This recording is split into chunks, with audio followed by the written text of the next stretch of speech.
No, no, please. Here he is. Here's the great man. Here's the great man, the Jinnah of the Scots.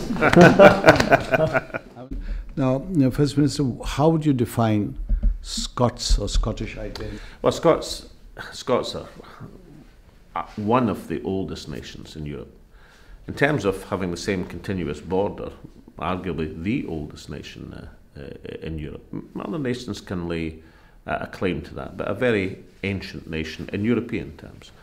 And that breeds an identity. It's been influenced over the years. I mean, our towering influence is our national poet, Robert Burns, who's had a huge imprint on what we perceive to be the aspects of Scottish identity.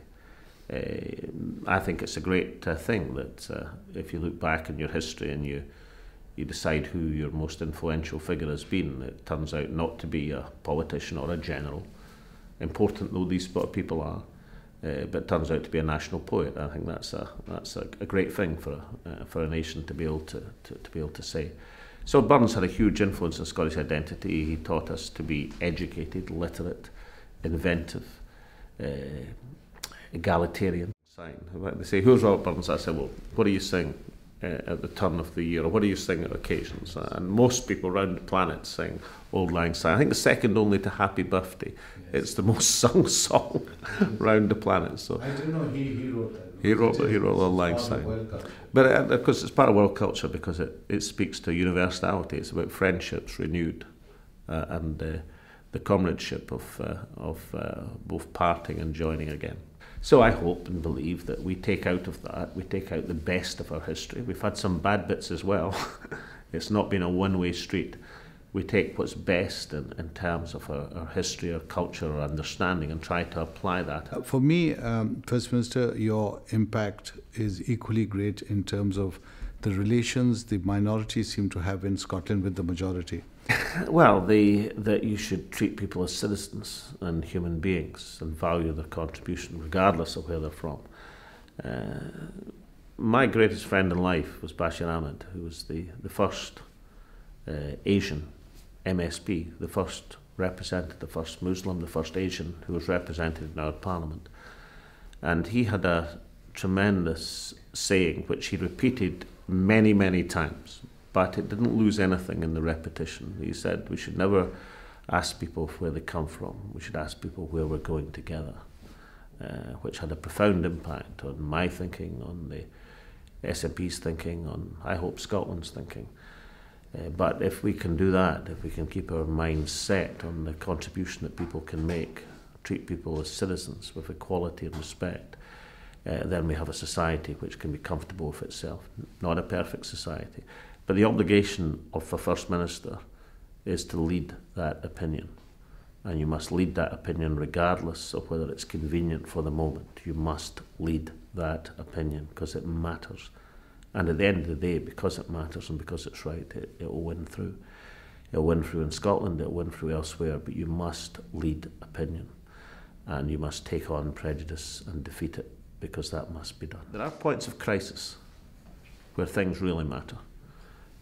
With the Muslim community in particular, our recent point of crisis was the day after the Glasgow airport attack, where, shockingly, there was an act of terrorism in Scotland, something that most of us thought we'd never see in that term.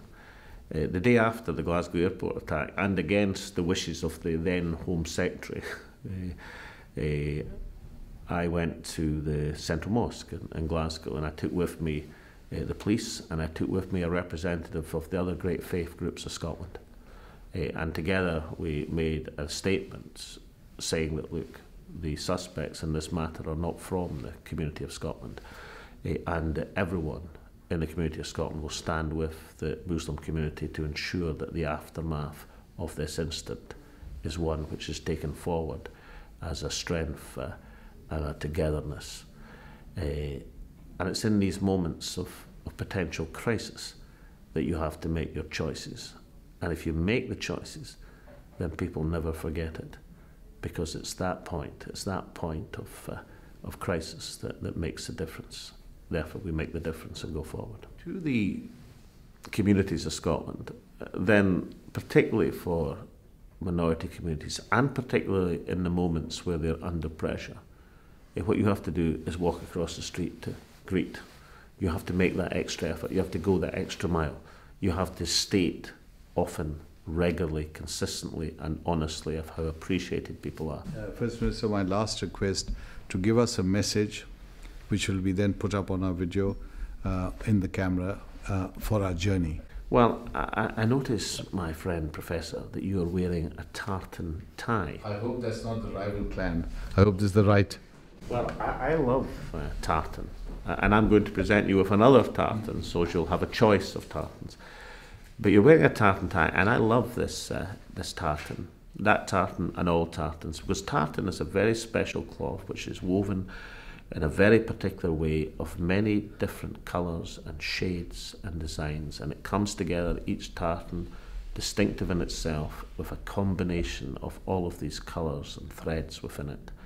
And I like to think of Scotland like a great tartan, with all the distinctive threads and communities woven to make that very special cloth. And your project, I think, I'm going to describe as the Tartan Project, because your project is going to explain to people on a worldwide canvas of the particular contribution that Muslims have made throughout history, and the very distinctive areas of expertise and pioneering and the substantial contribution in history, but it's been done for a lesson for the modern day and for the future, to take the essence of history, to take the best out of the tradition and then play it forward into the modern era. So I regard your project as the future tartan of Islam. Beautiful. Beautiful. Thank you so much, First Minister. Thank you. Beautiful. Thank you.